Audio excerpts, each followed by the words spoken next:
I am inside my cabin right now, which is about 20 yards from my practice range.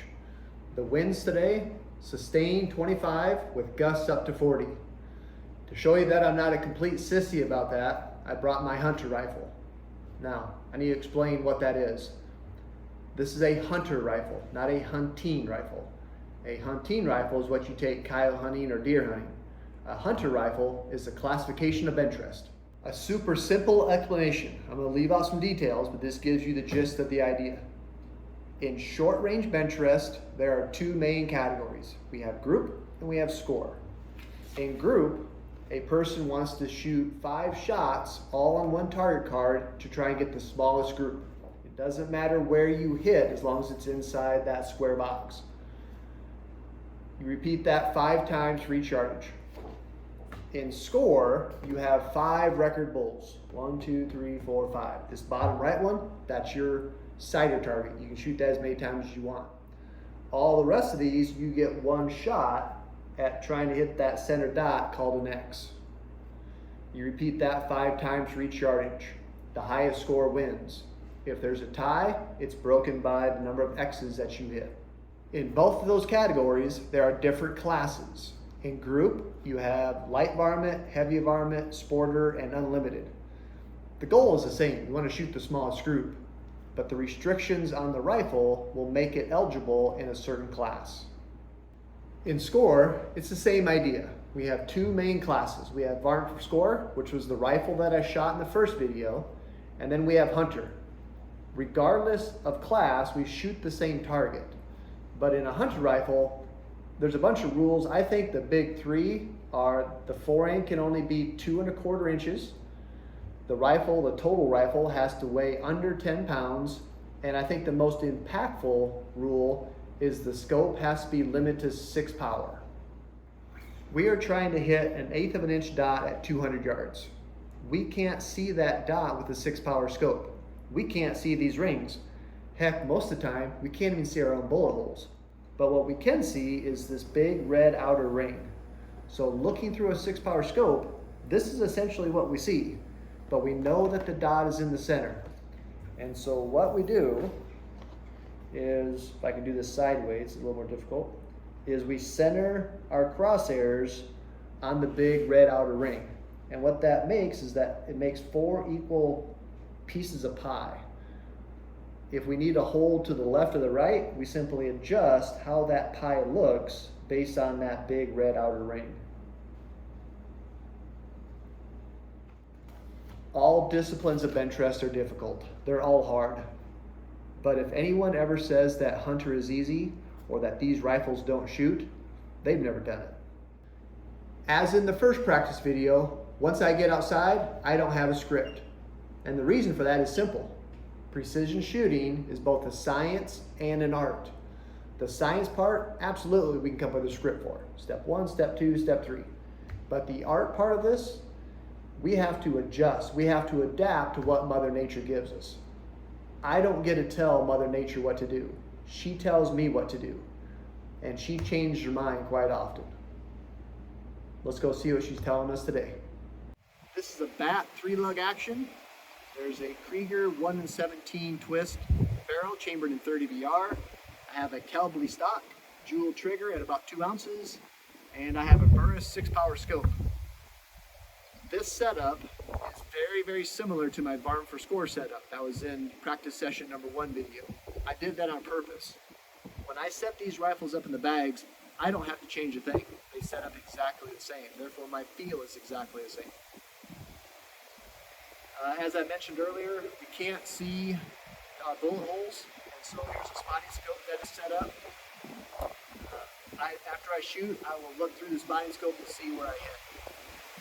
Another important thing to understand with the hunter rifle is that there's no forgiveness. This is a 10-pound gun with a 2 1/4 inch fore-end. My varmint gun was 13.5 pounds with a 3-inch fore-end. I could get away with small technique errors with that varmint gun. The hunter gun, any mistake that I have on gun handling, it's going to show up on target. An incredibly important piece of any precision shooter's equipment are the wind flags. I'm shooting 200 yards today, so I have 6 flags out here. set up, this first part of the range is kind of minimal. And so this first flag is kind of protected. Yet, six flags, they're out this way. And I'm having a tough time with my fifth and sixth flag staying up and getting blown over. So that happens, got to deal with it. I've already done a warm-up target. If you don't know what a warm-up target is, it's the same target, but it doesn't count. You get 7 minutes, you can shoot as much or as little as you want. I think I shot 6 shots on my warm-up target just to make sure that I'm in a general idea of where I need to be. The condition really hasn't changed too much. It's just blowing strong and there's gusts in there. I did not film the warm-up target, but I should have. I didn't realize that the warm-up target was going to have such a big influence on the way my record target turned out. My last 2 shots on the warm-up target were 10s. I figured that was good enough, and by the time I got done setting up the equipment, the conditions were going to change anyway. I didn't realize that the conditions were going to come back as often as they did. The wind, I hear it, 25-ish, and they say there's supposed to be gusts up to 40. So I definitely don't want to shoot in a gust. The condition that I want, I got 1 or 2 bars in the back, and my tail is at about an 8 or a 9. The bad part of today's condition is the condition that's holding the most is a full pink side, so a direct 9 o'clock wind. I want to do whatever I can to not shoot in that, because that gives me the full value of the wind. I want some angle to help lessen that velocity just a little bit. Let's see what happens. I'm going to start the timer at 7 minutes, but if I go over that because I'm explaining stuff, I don't care.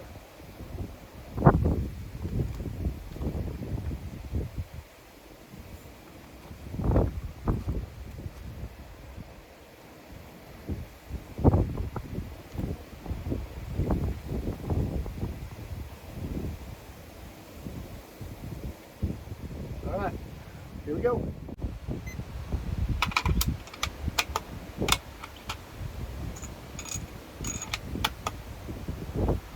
So my first shot's going to be on the warm-up, or on the warm-up. My first shot's going to be on the cider target, and I'm going directly in the middle.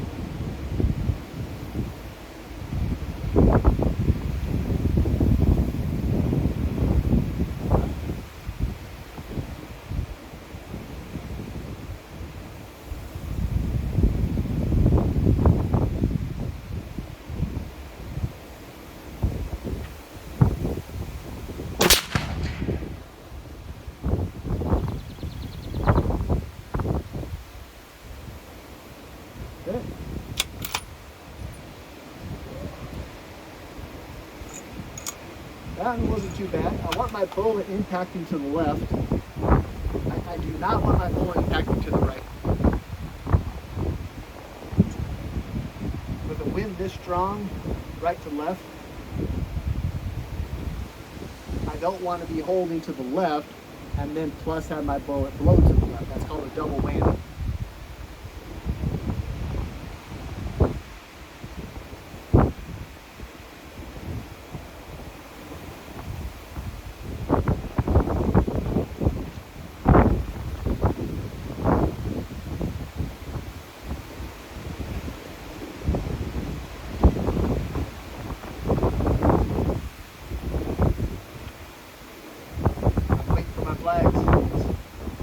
A lot of Benchrest is simply waiting for your flags to do what they're supposed to do.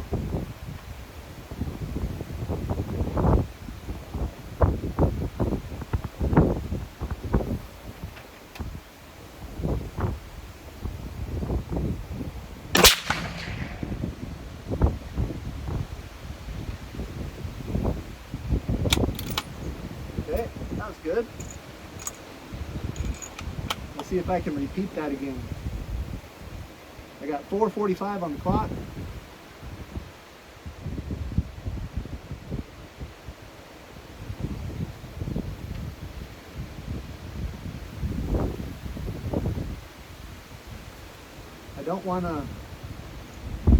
don't want to put a click in.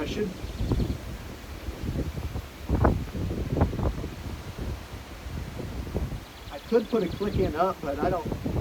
I'm just going to hold for that.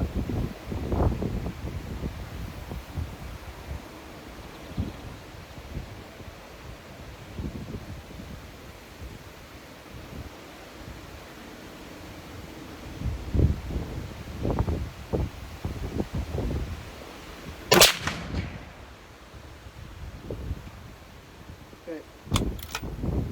I have a pretty good read on the conditions that I want, so I'm going up to the record target. So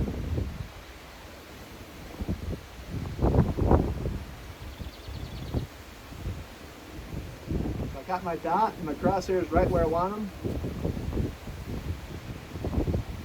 Now I'm just simply wait for my condition. I got 3:30 on the clock.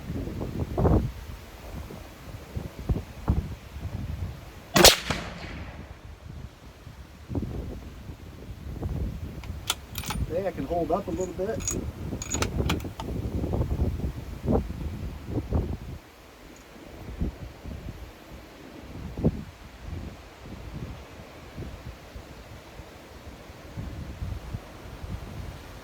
And the reason I want to hold up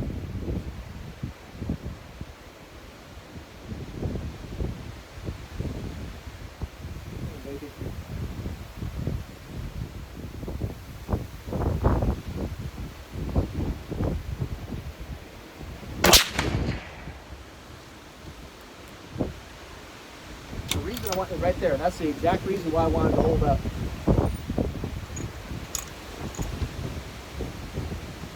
The bullet, how do I put this? When the bullet is a little bit low or a little bit high, you can miss, you can't miss as much left and right.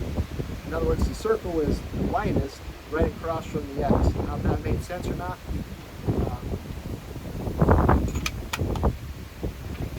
I got 211.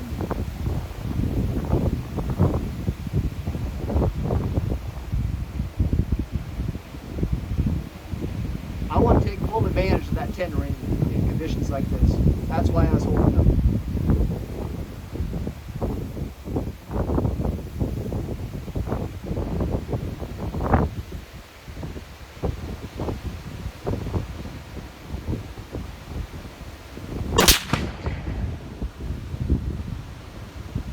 Good. 137.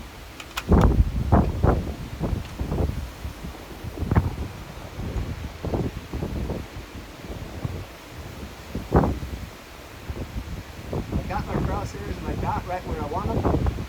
Now I simply wait. I should have shot. 114. I got plenty of time.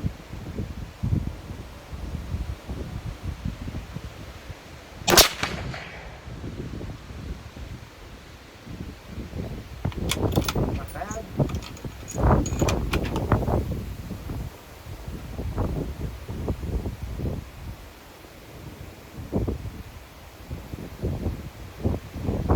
Okay.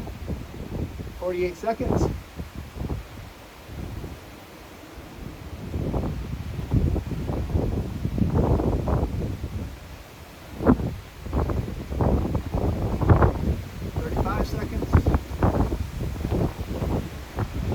Definitely don't want to shoot right now.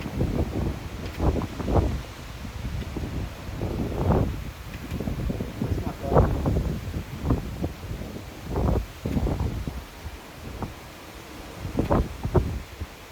Well, that's not good. I just lost my last flag. 10 seconds.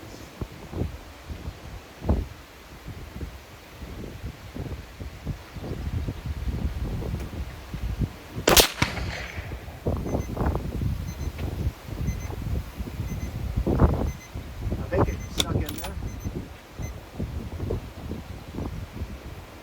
Now, in today's condition, I will take that target every single time. Alright, so what are some of my initial takeaways? Number one, I shot in the same condition for my warm-up target, for my sighters, and for all my record shots. I simply parked my scope where it needed to be and waited for that condition to come back.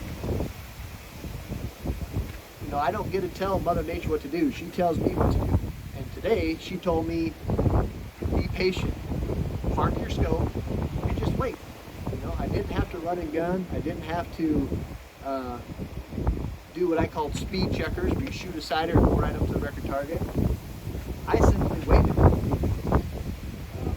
What I would like to do and what I need work on is what happens if that condition doesn't come back.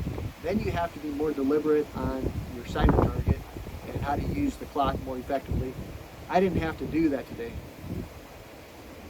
Second takeaway is I did a good job on my warm-up target. That shows the importance of the warm-up target. When the conditions are blowing this hard and you can come back after a 5 to 7 minute break of setting stuff up and you park your first shot in the 10 ring, that means you did something right on the warm-up. And the third takeaway is I'm not changing a thing on the tune-of-murder rifle. On conditions like this, there's no way that I hit the condition perfectly. But the tune of my rifle helped. It made up my lack of ability to read the conditions. Hi, my name is Jason Stanley with Connect the Dots. If this is the type of information that you'd like to learn about, I'm asking you to do two things: like and subscribe. Those two things will help Connect the Dots continue to grow and get better. Thanks for watching. Here's the target that I shot. In those types of conditions, I am super happy with this target. If you're asking why I have more bullet holes in bull number 3, after the filming was over, I wanted to have a couple more shots in the condition just to see if I could keep doing it. So that's why I got 3 more bullet holes in bull number 3. Another thing that you might have noticed was I did not go back to my sighter target once I started on my record bulls. I'm not against that. That's not a rule that I have. My only rule is I need to do what Mother Nature tells me to do. If I don't have the conditions figured out, absolutely I'm going back to my sighter target. Today and in session number 1, I simply didn't need to go back to my sighter target. So I don't want you to think that I never go back to my sighter target, because I do quite often. I said that I do not want my bullet impacting to the right. That wasn't too bad. I want my bullet impacting to the left. I do not want my bullet impacting to the right. What I meant by that was out here in the big 9, 8, 7 range. Somewhere out here. I don't want that. When the wind is blowing that strong, I'm never going to be able to hit the velocity exactly. Yeah, the Mike Bigelow, Greg Swayzes of the world, they might be able to do that, but not me. No way. When the wind is blowing that strong, I have to take advantage of 2 factors. Number 1, the tune of my rifle, and number 2, the width of the 10 ring. If I set my scope up right, if I set up my 0, if I missed a let up, then I got a little bit of room to work with on the right side. If I missed a push, then I got a little bit of room on the left. That's the setup I wanted, and that's the setup that happened during the warm-up. At the same time in the video, notice I did not click my scope. I said something about, I'll just hold for that, or something like that. I could put a click in up, but I'm just gonna hold for that. We're all in the 10 ring. 2 for my warm-up target, 3 in my sighter, and then this record target right there. If I would have clicked, there's a chance I could have lost my reference point for all 6 of those shots. On a strong wind day, that's not worth the risk. I've done that. I have clicked and got lost. When that happens, all you can do is enjoy the pie. I need to do a better job of explaining why I don't want a vertical on a score target, especially on windy days. How do I put this? When the bullet is a little bit low or a little bit high, you can't miss as much left and right. So to illustrate that, I have a clear plastic overlay, and I copied a 30 caliber bullet hole, because that's what I'm shooting, is 30 caliber. I then took the target that I'm shooting and I put a vertical line through the X. I can put my bullet on the edge of the 10 ring. So it's not a good solid 10, but it is a 10. And what this is going to show you is I'm just going to move this vertical line up and down. So my bullet's not getting farther to the left or farther to the right. I'm not adding any horizontal, I'm just adding vertical. As soon as you start adding vertical into your shot, you can see that it doesn't take long before you are out of the 10 ring into the 9 ring. That's why I don't want vertical on a score target. Put it another way, the circle is the widest right across from the X. In conditions like you just saw, do targets like this happen all the time? And the answer is absolutely not. In fact, this is what they would call a free target. Remember, we have to do this 5 times per yardage. This was only one of them. So if somebody shoots a clean target in those rough conditions, essentially they only have to add up the points that they miss out of 4 targets instead of 5 like everybody else. The point being, never give up. It's not unusual in conditions like this to drop 2, 3, 4, or even more points on one target.